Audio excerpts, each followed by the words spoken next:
Good morning there. This is Pastor Jeff, and this is our daily lectionary readings for Thursday, December 14th, right? Yes, I had to put up the other panel. So Thursday, December 14th, 2023, Psalm 126 is our psalm reading. Habakkuk chapter 2, verses 1 through 5 is our Old Testament reading.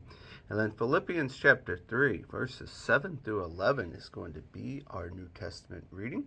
We are now on Thursday, so Thursday, Friday, and Saturday, we look ahead to what's going to be happening at church on Sunday, and Sunday will be Advent 3. Psalm 126.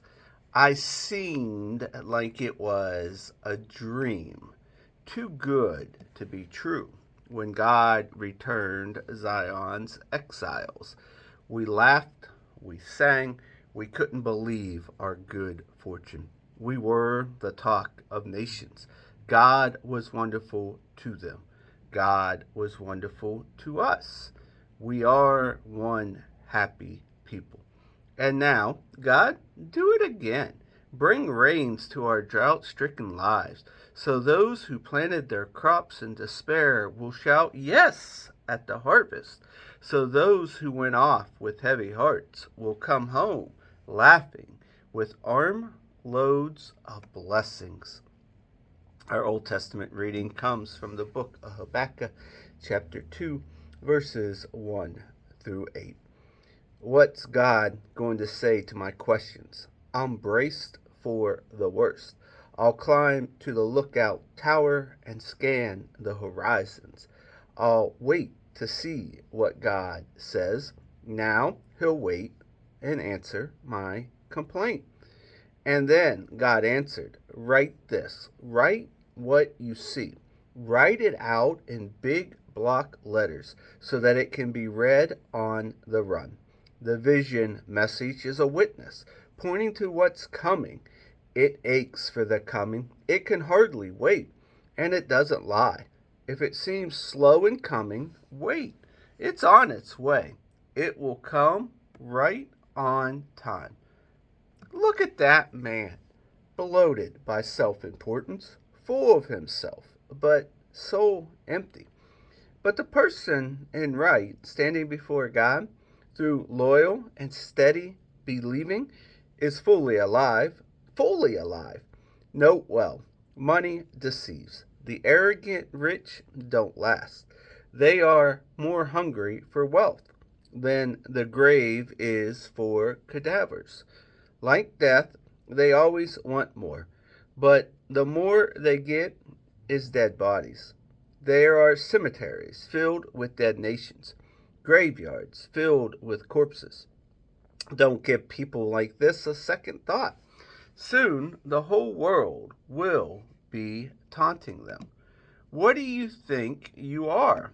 Getting rich by stealing and extortion. How long do you think that you can get away with this?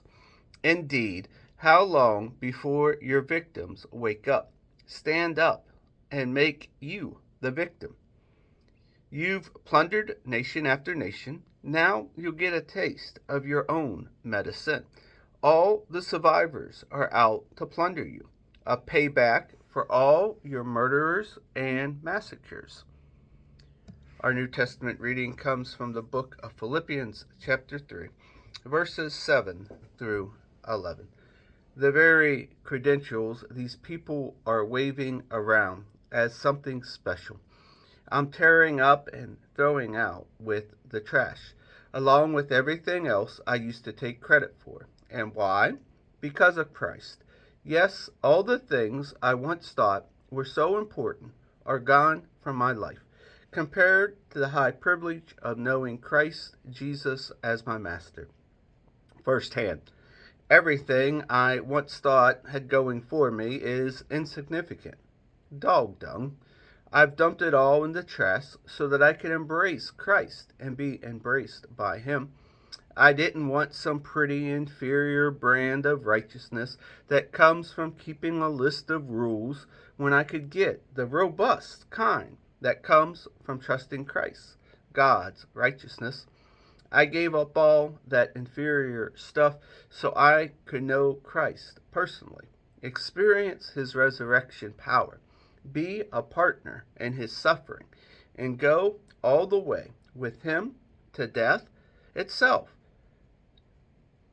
If there was any way to get in on the resurrection from the dead, I wanted to do it.